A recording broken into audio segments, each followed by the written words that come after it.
Hey everyone, and welcome to the very first episode of the From the Field podcast, Ziegler Ag's monthly podcast covering new equipment, the best deals, and the latest news shaping the ag industry. I'm your host, Kodiak Shears, and I am very excited to kick off this new adventure with you guys. This show is brought to you by Ziegler Ag, serving farmers across Minnesota, Iowa, and Missouri.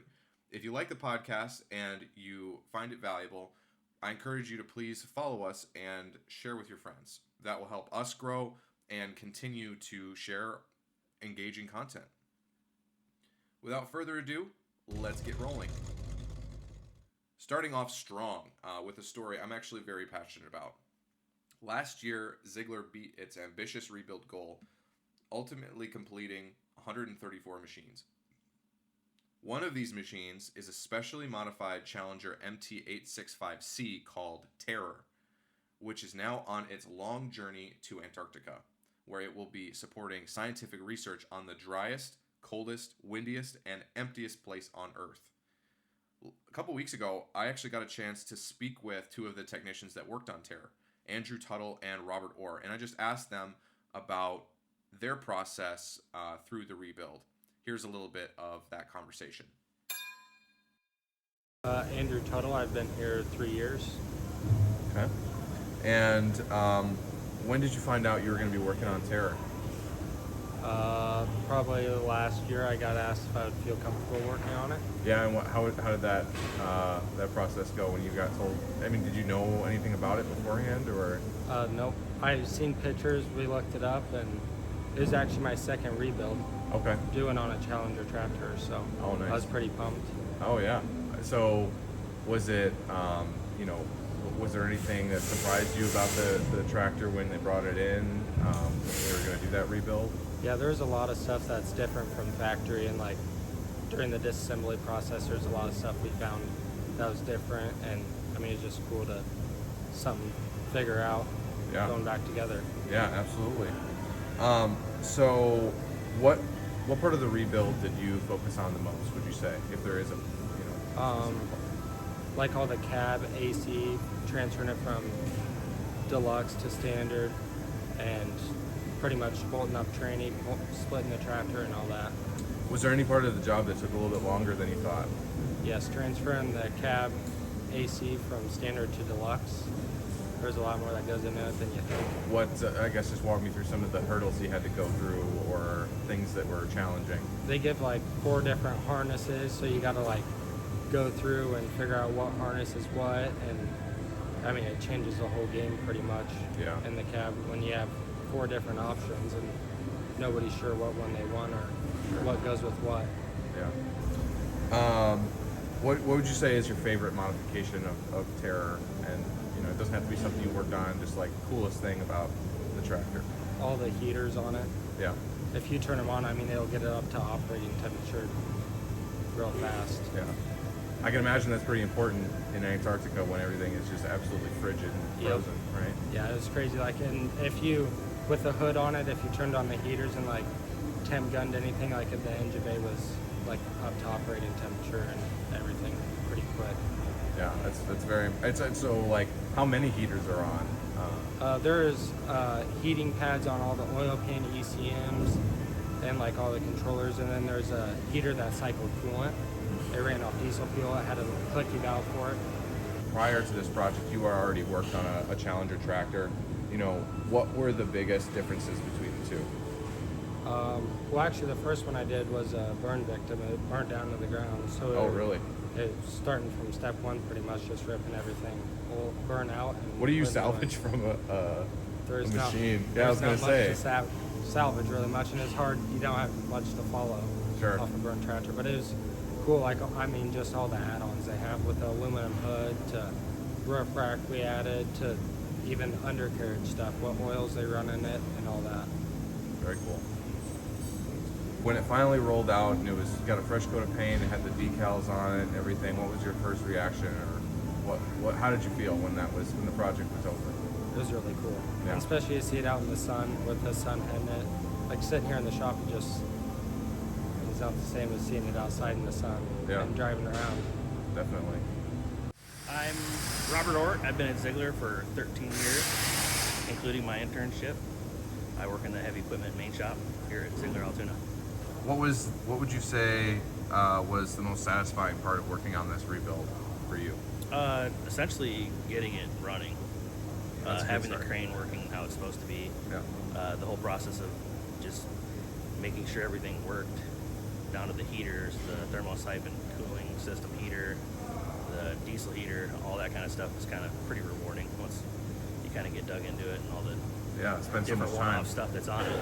What would you say is the coolest or the most interesting modification that you made to the to Terror?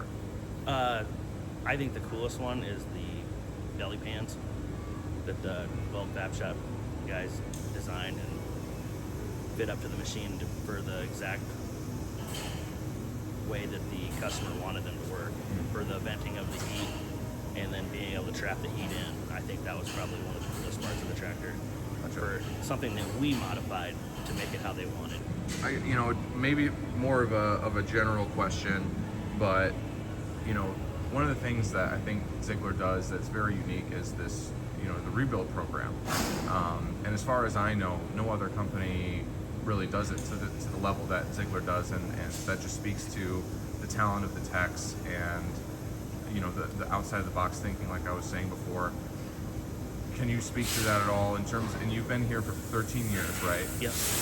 Like, how do we set ourselves apart when it comes to this process and just in general as Ziegler? How do we set ourselves apart in that space? A lot of it comes down to attention to detail, treating it like it's your own, making sure everything's right, every single step, from the bottom to the top.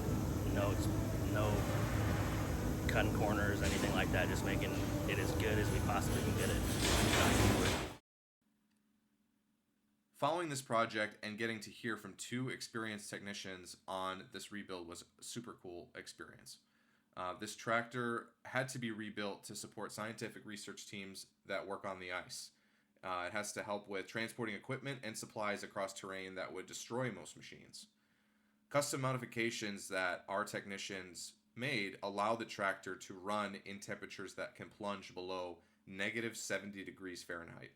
That's pretty awesome. And this is just one of many rebuilds that Ziegler was a part of last year. This just goes to show how talented and creative our technicians at Ziegler are.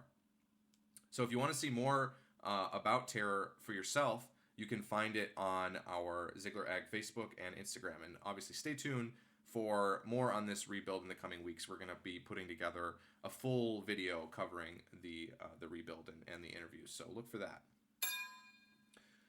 Before we jump into our next story, a quick reminder that it is the last month for Winter Wonder Deal. So if you guys have gone to our website and seen that in the past, you may have noticed that it looks a little different in February. It looks like the snow is melting a little bit, and apparently the groundhog said that there's going to be 6 more weeks of winter, so we got some more time for Winter Wonder Deals. Through February 28th, you can score huge savings on used ag equipment. If you've been eyeing an upgrade for spring, now is the time.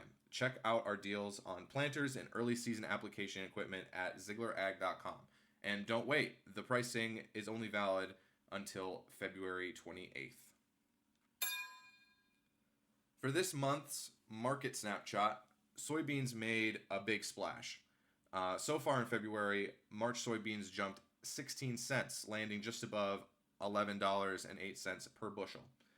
That move came after President Trump announced that China plans to buy an additional 8 million metric tons of U.S. soybeans this year. News that, as you can imagine, immediately injected some optimism into the soybean market. Analysts say even modest demand bumps are meaningful right now, especially with Brazil's export program getting off to a slow start.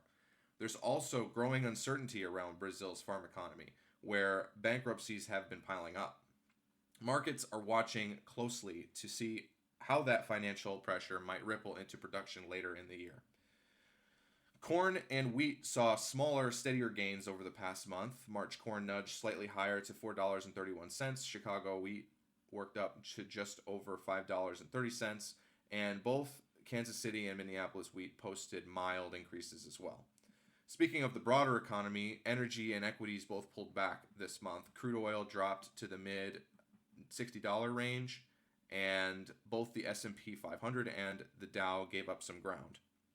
Meanwhile, the US dollar index climbed, adding a bit of a headwind to US exports. So, what does all this mean as we look ahead? The big story to watch is soybean demand, whether China follows through on those purchases, and how Brazil's economy troubles shape the global supply picture. As always, the markets will be balancing global trade, politics, weather uncertainty, and producer decisions as we move deeper into 2026. A quick shout out to our parts folks. For the month of February, you can save 15% on AGCO parts when you order online. If you're stocking up for preseason maintenance, belts, filters, wear components, hardware, now's the time to get ahead of it and save a little money in the process. That always helps, right? So visit parts.zieglerag.com to order. All right, back to the show. Let's close out today with something every farmer across the Midwest has on their mind right now: prepping for spring. We're in that early year window where the fields are quiet, but the shop lights are burning late. Across Minnesota, Iowa, and Missouri, growers are using this time to get equipment inspections done, update their precision tech, review fertilizer plans after fall soil tests, and finalize seed decisions.